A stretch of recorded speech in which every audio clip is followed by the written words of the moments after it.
This is Matt Grobert's October Caddis. It's an important hatch during the fall throughout much of the U.S. The adults are large, mostly 10s and 12s, and in real life are just the most spectacular shade of orange. Photos simply don't do them justice. Here, Matt's going to tie one on a size 12 Lightning Strike DF1 dry fly hook. For thread, he spooled a bobbin with 6/0 orange Danville.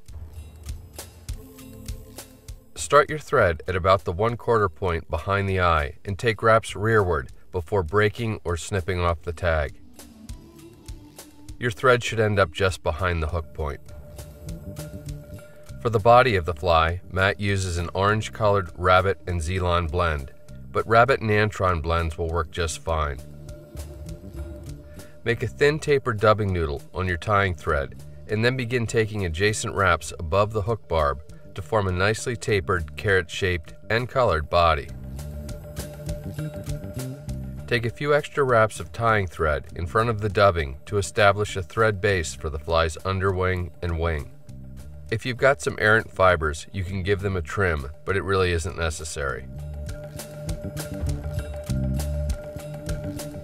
For the fly's underwing, you can use amber-colored Zeeland or antron. Before you go to tie in, snip the ends off square. Immediately in front of the body, lay the fibers on the near side of the hook and take a couple of wraps to carry them to the top of the hook shank.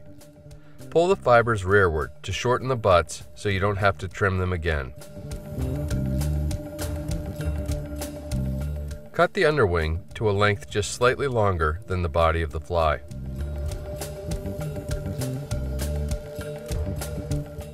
For the wing proper, snip a small clump of orange-dyed elk free from the hide. Cut the long butts off to facilitate stacking.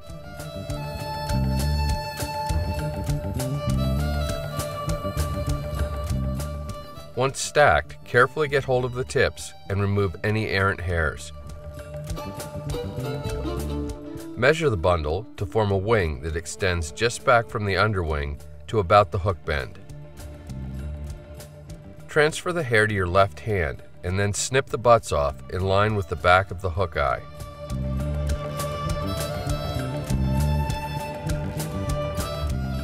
While holding the clump tightly on top of the hook shank, make 2 loose wraps of tying thread and then pull straight up and keep taking wraps with tension.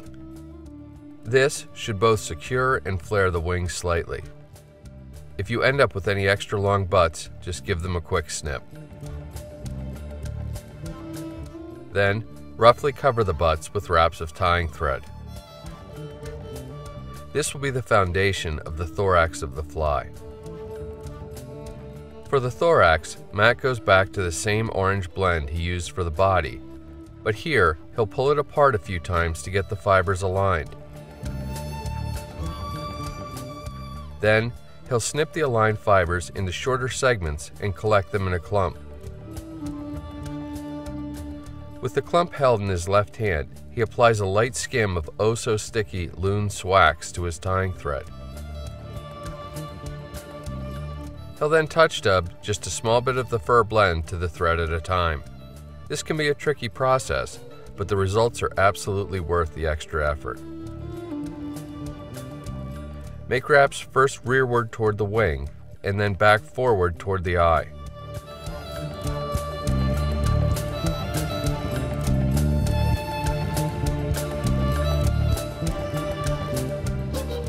Then, pull the loosely dubbed on fibers back and take wraps immediately behind the eye to hold them back. You can then do a 5 or 6 turn whip finish while you hold the fibers back with your left hand.